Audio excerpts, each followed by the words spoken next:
Hey everyone, this is James from Mad River Homestead here in Southwest Ohio, and winter is coming. I need to winterize my chicken run. I'm not going to do the full winterization right now, but I'm at least going to get it to where the snow that's supposed to be coming tomorrow will not get too much into the run. I want to give them plenty of room to move around and not have to walk through snow so they're not feeling like they need to stay in the coop.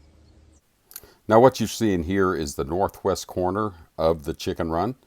And the northwest and the southwest is where most of our weather comes from. So I want to at least get those parts covered. I also want to get some of the openings on the old chicken coop covered as well.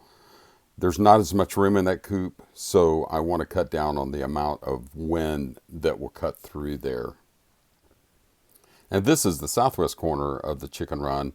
So the tarp will come a little bit around that corner, but it'll go all the way down, almost all the way to that door.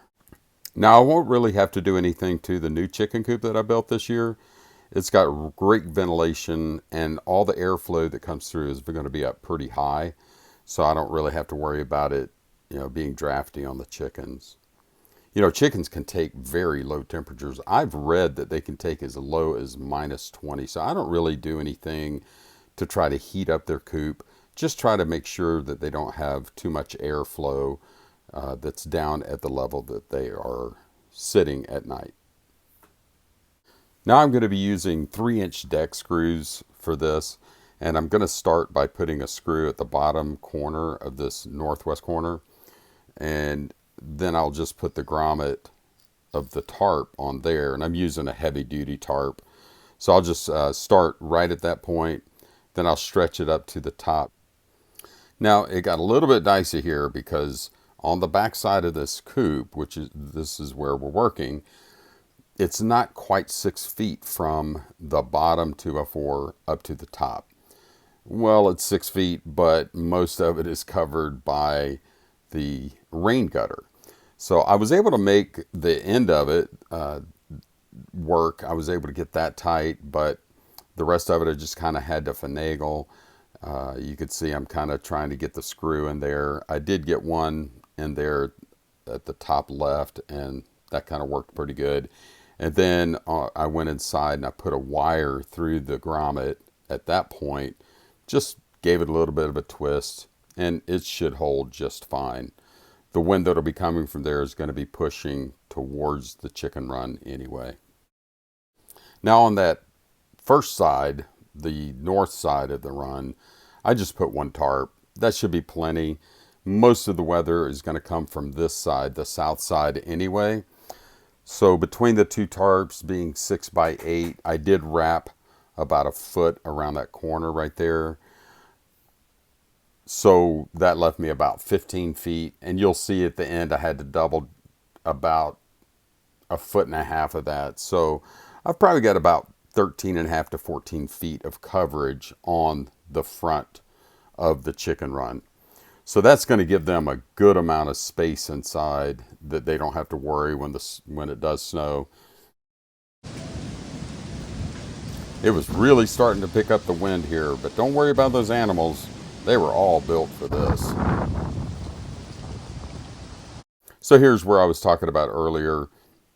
Just because it was going to run into the door at that point, I decided to go ahead and double that part over and just have a little bit extra that's not being used. But it turned out really well. I'm not sure how fast that wind was blowing when I was working, but you could definitely hear the difference once you get inside. I think the chickens are going to be really happy in here, especially tomorrow when it snows. You may have seen my automatic chicken waterer in some other videos. Now I will have to take this down for the winter once it gets to the really cold temperatures because it will freeze up. And then I'll use a heated waterer inside. But if you want to know how to put this thing together, I do have a video on it. It will be in the chicken playlist. So check that out. It cleared up really nicely a little bit later in the day. So I was able to get back out, get some plastic over some of the openings on the smaller chicken coop. I didn't want to completely cover those because I want them to still have some ventilation. but this way it'll keep the wind from biting through there too much. All right, well, that'll do it for today. It's getting really windy and it's been spitting a little bit of rain on me, so I got the main part that I wanted to get done. So I appreciate you stopping in and watching this video. If you liked it, please subscribe and click the like button and everything.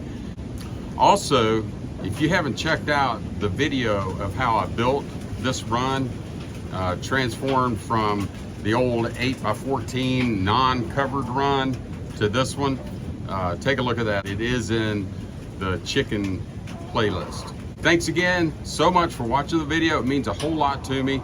Leave some comments. Let me know what you do to winterize your chicken runs and coops, and maybe I'll be able to pick up some other ideas. So thank you again for watching the video, and until the next one, God bless you and your family. Well, it was pretty cold the next morning when I woke up, so I got a nice fire going, and then I stepped outside to this.